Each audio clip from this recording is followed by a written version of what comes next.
Good morning. In our today's session, we will see the complete process of protein synthesis. The first step among the protein synthesis, that is the transcription. During the transcription, the DNA molecule, which is in the form of a coil structure, it firstly uncoil. Suppose here it is a DNA molecule, the part of this DNA it get uncoiled here and remaining part it remains coiled. So in this part we know that the nitrogenous bases are present in the form of the nucleotide sequence,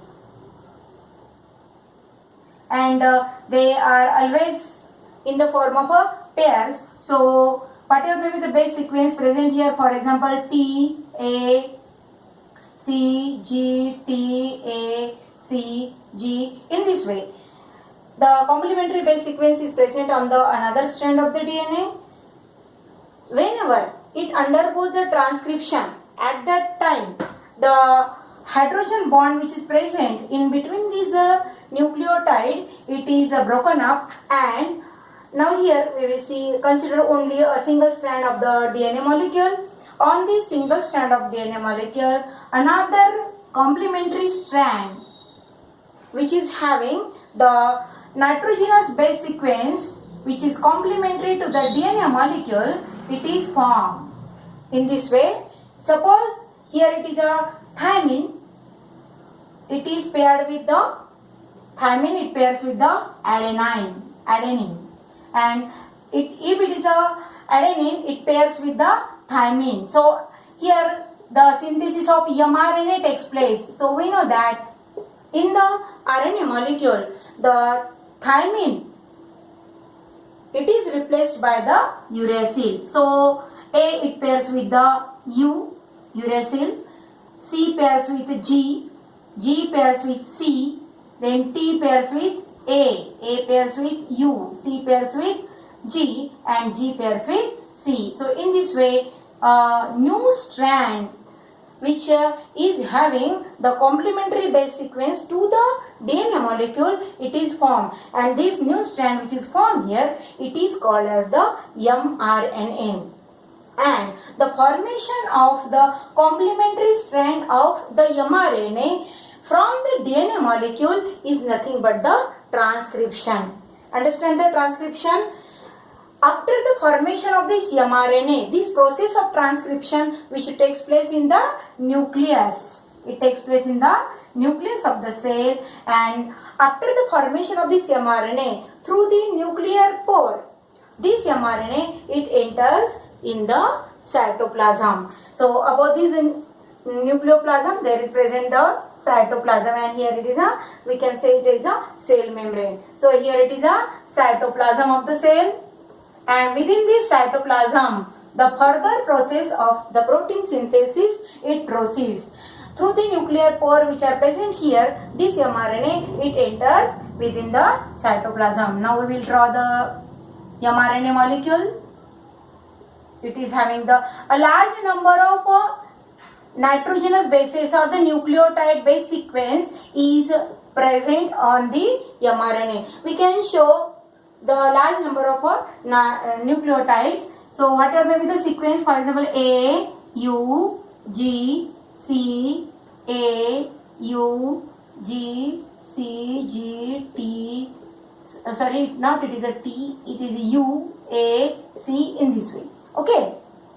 So here the mRNA which is synthesized in the nucleus, it is entered in the cytoplasm.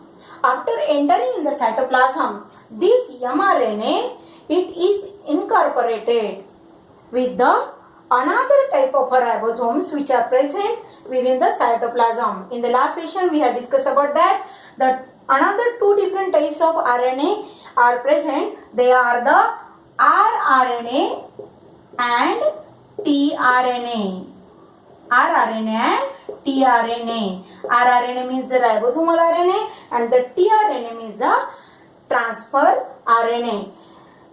These RNA, they are already present in the cytoplasm. As the mRNA, it enters in the cytoplasm by reading the sequence on the mRNA molecule, the complementary base sequence which is present on the tRNA that get incorporated with the mRNA. Here, though the large number of nitrogenous bases they are present on the mRNA, the 3 nitrogen bases they can specify one amino acid, and here it is called as the codon.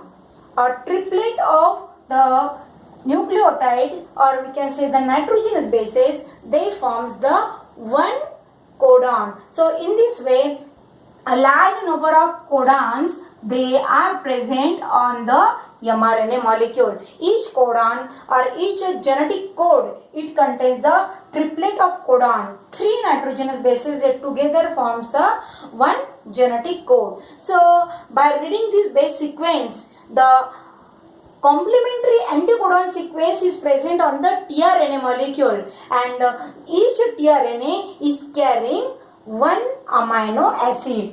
So as we know that there are how many amino acids are present in the cell? There are 20 different amino acids are present. So 20 different types of tRNA are present within the cytoplasm, and by reading the codon sequence or the genetic code which is present on the mRNA molecule, the complementary tRNA it get incorporated on this mRNA. For example, here it is a AUG, the tRNA which contain the complementary sequence. For example, now we will draw the structure of the tRNA molecule in this way. Here the structure of tRNA is there. Complementary anticodon sequence is there. For example, here it is a, then it will incorporate with the tRNA that is having the sequence that is UAC, and at the another end of this amino acid. And remember that the first amino acid is always the methionine, and it can be written as a METH, meth, or a methionine, and it is specified by the first codon that is AUG. If the mRNA is having the first sequence genetic code that is AUG, then the first tRNA it get attached at this site.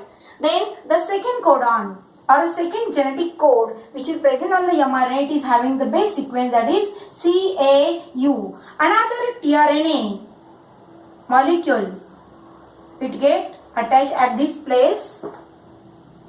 Another tRNA molecule it get attached, and what would be the base sequence here? It is having the base sequence. For example, here it is a CAU, then C, that is cytosine.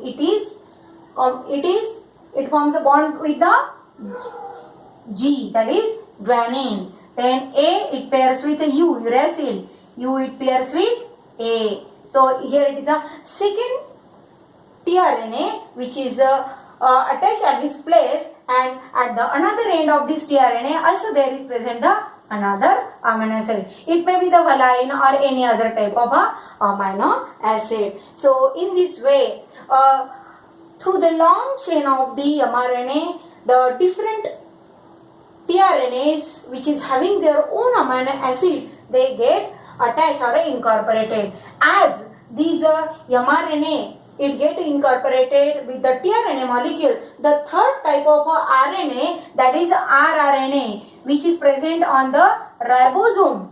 It is present on the ribosome. It get attached at this place.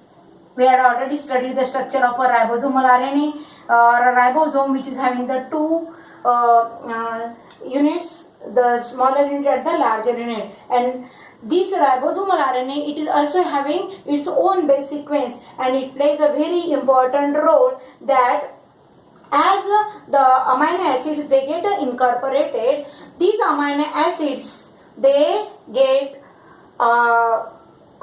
attached with each other with the help of the polypeptide chain, and in this way different tRNA they get attached to the mRNA, and such this complete process it is called as a translation. The attachment of the tRNA to the mRNA, that is called as a translation. And after the translation has been completed, the ribosome, it also move through this chain. Ribosome, it move through this chain, and the amino acids which are present here, they also get linked with each other with the help of a peptide bond, and a long polypeptide chain of amino acid is formed, and it is nothing but our protein molecule. What is the protein? Protein is nothing but a long chain of amino acid which is formed by the linking of the different amino acid. So in this way, during the process of the protein synthesis, transcription, translation and translocation occur simultaneously, and a larger polypeptide chain, it is formed, and it is nothing but our protein. What are the different types of amino acid? They are joined together, they forms different types of protein. So in this way, the process of protein synthesis has been completed. The next part of our chapter we will see in the next session. Thank you.